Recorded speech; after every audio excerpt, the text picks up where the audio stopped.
Assalamu alaikum my dear students.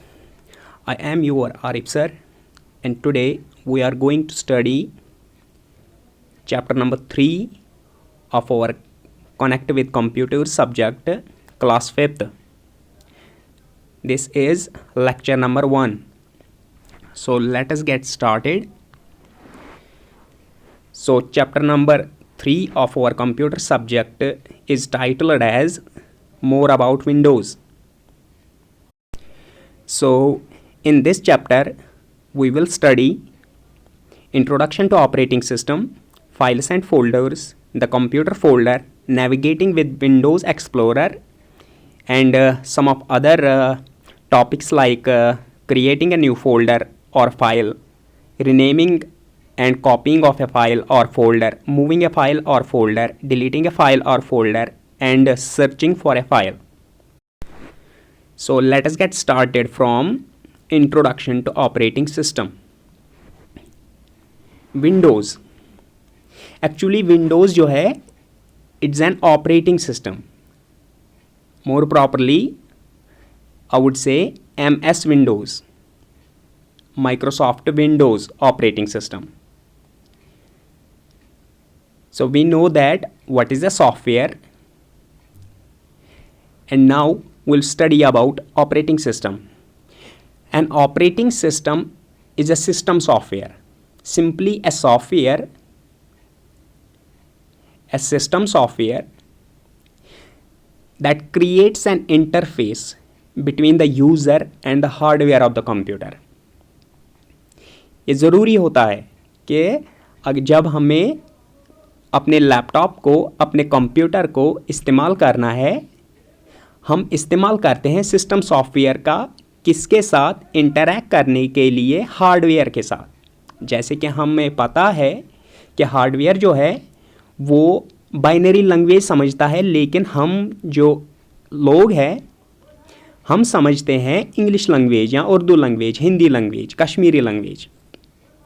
तो system जो है जिसकी अपनी लैंग्वेज होती है, बाइनरी लैंग्वेज या मशीन लैंग्वेज, जिसमें सब कुछ रिप्रेजेंट होता है वंस एंड ज़ीरो से, लेकिन हमें वो समझ में नहीं आता, इसीलिए हमें एक इंटरफेस की ज़रूरत पड़ती है जो एक ज़रिया बन जाता है ताकि हम जो यूज़र है वो हार्डवेयर से काम ले सके.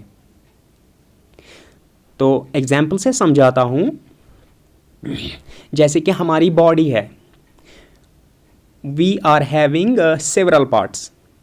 हमारे पास बहुत सारे हिस्से हैं, बहुत सारे ऑर्गन्स हैं.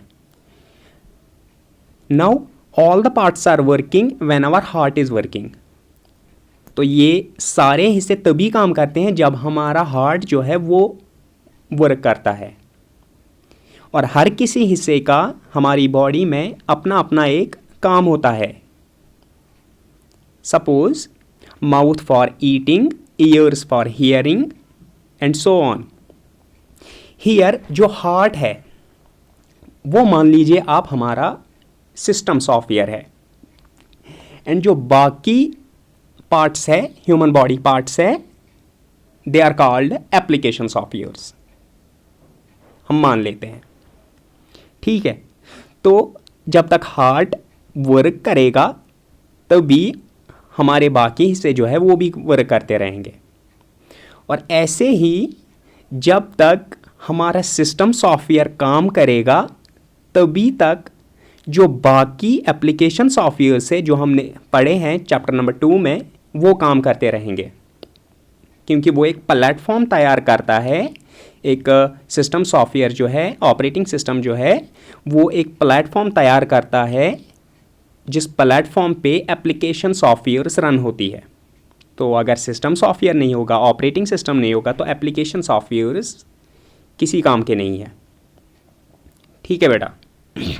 तो ये जो विंडोज़ है, मोर अबाउट विंडोज़ जो टाइटल है, ये एक्चुअली MS विंडोज़ है. MS विंडोज़ एक ऑपरेटिंग सिस्टम है, एक सिस्टम सॉफ्टवेयर है जिसके ज़रिए हम ऑपरेट करते हैं हमारे कंप्यूटर सिस्टम को.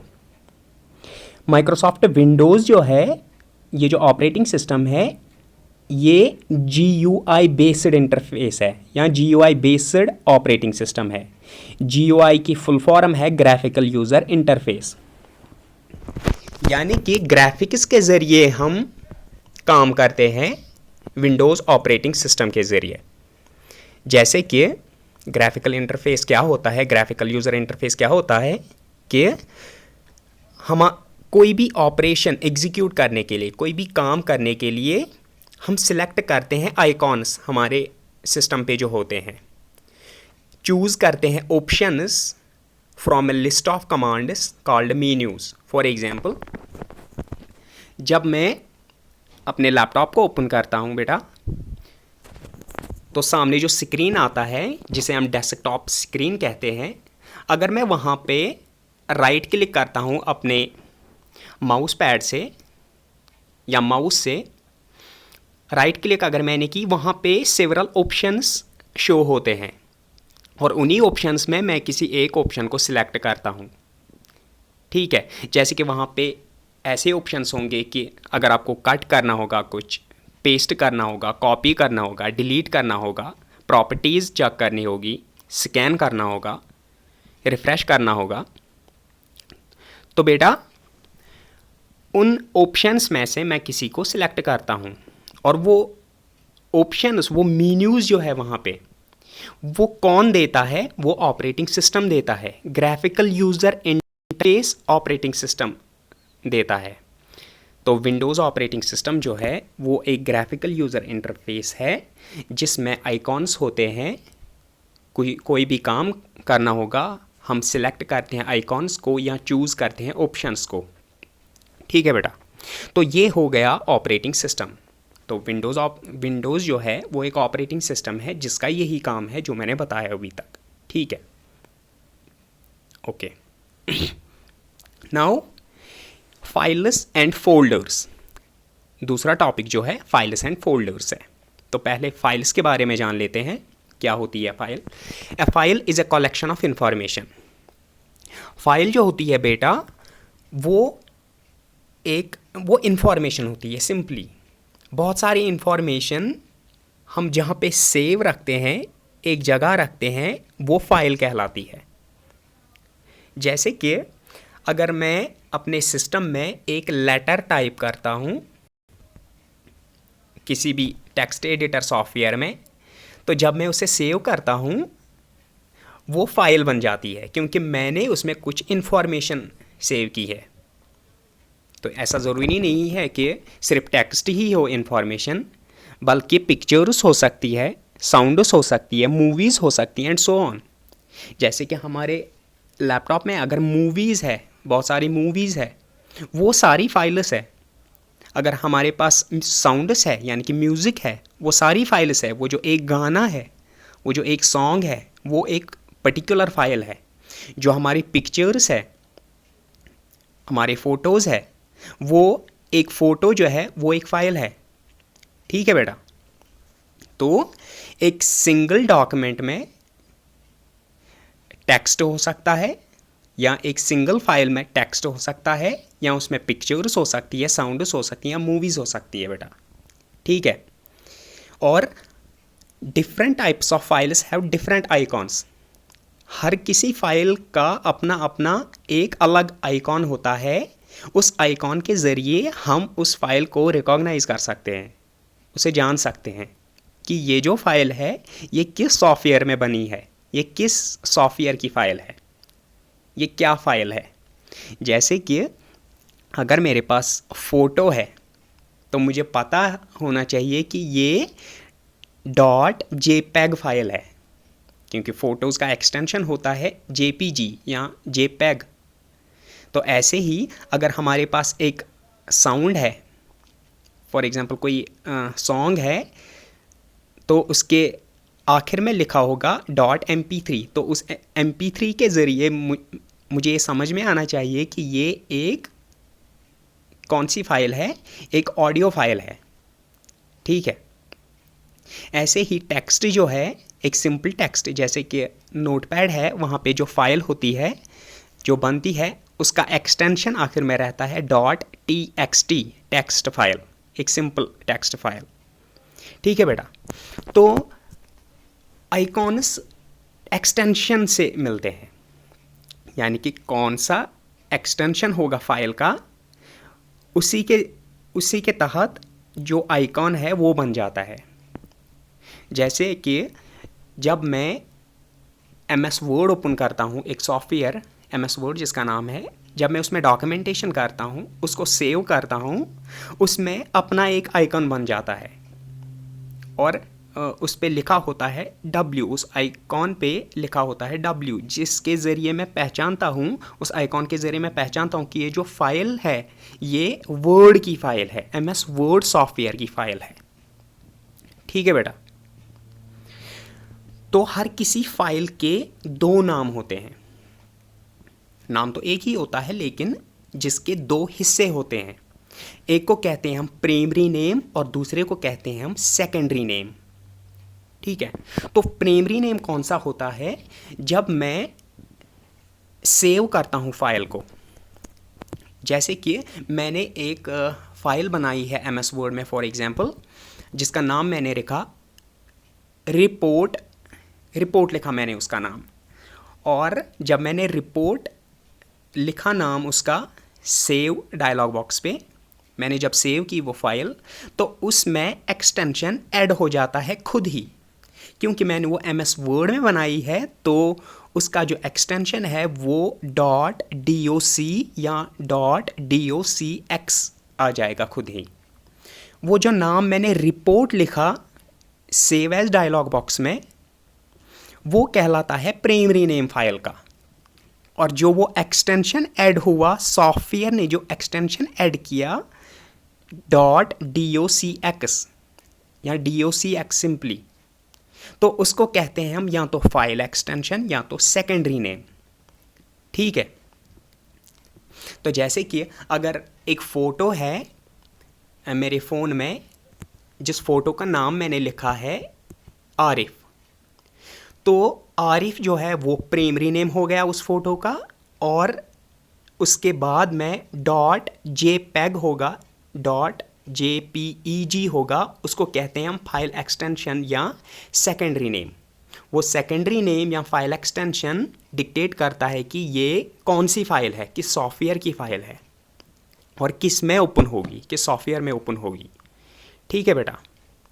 तो यहाँ पे बहुत सारी फाइल्स है, फाइल एक्सटेंशंस दिए गए हैं, जैसे कि .pdf फाइल आपको पता ही है, portable document format, .jpeg file है, .gif फाइल है, .png portable network graphic file है, BMP बिटमैप इमेज है या HTML है। तो ये सारे जो है वो फाइल एक्सटेंशंस है, और हर किसी सॉफ्टवेयर, हर किसी फाइल का अपना अपना एक एक्सटेंशन होता है। वो एक्सटेंशन ये डिक्टेट करता है कि ये किस सॉफ्टवेयर में बनी है ये फाइल। ठीक है बेटा, और किस सॉफ्टवेयर में ओपन होगी। Okay, now next is folder. A folder is a way to organise computer files. Folder जो होता है बेटा, इसके ज़रिए हम क्या करते हैं, ऑर्गेनाइज करते हैं, हमारे कंप्यूटर में जो भी फाइल्स होंगी उनको ऑर्गेनाइज रखते हैं, एक ऑर्गेनाइज्ड मैनर में रखते हैं। फोल्डर को हम डायरेक्टरी भी कहते हैं कंप्यूटर में। तो ये क्या होता है, एक ऐसी जगह होती है जहाँ पे मैं फाइल्स को सेव रखता हूँ, फाइल्स को रखता हूँ इसमें। तो जैसे कि मेरे पास अगर म्यूज़िक है मेरे लैपटॉप में, तो मैं क्या करूँगा, मैं उसको एक ऐसे फोल्डर में रखूँगा जिसका नाम मैंने लिखा होगा for example music for example my music मैंने रखा एक फ़ोल्डर का नाम। तो उसमें मैं अपनी इमेजेस नहीं डालूँगा, क्योंकि मुझे ऑर्गेनाइज़ करना है, उसमें तो खाली म्यूज़िक होना चाहिए, तो मैं सिर्फ म्यूज़िक फाइल्स उसमें डालूँगा। ऐसे ही अगर एक फ़ोल्डर है मूवीज़, तो उस फोल्डर में मैं क्या करूँगा, सिर्फ मूवीज़ को रखूँगा, गाने नहीं रखूँगा, इमेजेस नहीं रखूँगा। रख सकता हूँ, इसमें कोई शक नहीं है, रख सकता हूँ, लेकिन मैं नहीं रखूँगा क्योंकि मुझे एक ऑर्गेनाइज्ड मैनर में फाइल्स रखनी है अपने कंप्यूटर में। तो जैसे कि बेटा यहाँ पे ये सारे फोल्डर्स हैं यहाँ पे, तो यहाँ पे माई म्यूज़िक फ़ोल्डर है, माई डॉक्यूमेंट फ़ोल्डर है, सेव्ड गेम्स फोल्डर है, माई वीडियोज़ फोल्डर है, डेस्कटॉप फोल्डर है, माई पिक्चर्स फोल्डर है। तो इस तरह से ऑर्गेनाइज रहती है हमारी फाइल्स। जैसे कि अगर मुझे गाने ढूंढने होंगे या प्ले करने होंगे तो मैं सारा कंप्यूटर छान नहीं मारूंगा, बल्कि मैं क्या करूंगा, मैं माई म्यूज़िक फ़ोल्डर में जाऊंगा, जहाँ पे मुझे पता है कि ये तो माई म्यूज़िक फ़ोल्डर है तो इसमें म्यूज़िक ही होगा। या मेरे फ़ोल्डर्स, मेरे फ़ोटोज़ रखूँगा मैं माई पिक्चर्स फ़ोल्डर में। तो जब मुझे अपने फ़ोटोज़ चेक करने होंगे, देखने होंगे, मैं माई म्यूज़िक फ़ोल्डर में नहीं जाऊँगा या माई डॉक्यूमेंट्स फ़ोल्डर में नहीं जाऊँगा, बल्कि मैं जाऊँगा माई पिक्चर्स फ़ोल्डर में। ठीक है, तो इस तरह से ऑर्गेनाइज रहता है फ़ोल्डर्स। ऑर्गेनाइज जो फाइल्स होती है कंप्यूटर में, उनको ऑर्गेनाइज रखने के काम आती है। ठीक है बेटा। तो एक फ़ोल्डर में हम मल्टीपल फ़ोल्डर्स भी रख सकते हैं। फ़ोल्डर, एक फ़ोल्डर में फॉर एग्जांपल अगर मेरा डेटा होगा, अगर मुझे अपना सारा डेटा एक ही जगह रखना है, तो मैं क्या करूँगा, मैं एक फ़ोल्डर बनाऊँगा माई डॉक्यूमेंट्स फॉर एग्जांपल, या माई डेटा फ़ोल्डर। ठीक है, और उस डेटा फ़ोल्डर में मैं अपना सारा डेटा रखूँगा, अपनी सारी फाइल्स रखूँगा, चाहे वो मेरे डॉक्यूमेंट्स हो, एजुकेशन के मुतालिक मेरे डॉक्यूमेंट्स हो, पीडीएफ फाइल्स हो, म्यूज़िक हो, मूवीज़ हो, मेरे फ़ोटोज़ हो, या कुछ और हो, तो मैं रखूँगा वो एक फ़ोल्डर के अंदर, जिसका मैंने रखा होगा नाम फॉर एग्ज़ाम्पल माई डेटा। तो माई डेटा मेन डायरेक्टरी होती है, ऊपर की डायरेक्टरी, सबसे पहली डायरेक्टरी, सबसे पहला फ़ोल्डर। तो फ़ोल्डर के अंदर फ़ोल्डर रख सकते हैं हम, बहुत सारे फ़ोल्डर्स एक फ़ोल्डर के अंदर रख सकते हैं हम। ठीक है, और एक फ़ोल्डर में बहुत सारी फाइल्स भी रख सकते हैं। ठीक है बेटा। तो फ़ोल्डर्स किसके काम आते हैं, ऑर्गेनाइज करने के काम। फाइल्स को जो कंप्यूटर में है उनको ऑर्गेनाइज करने के काम आती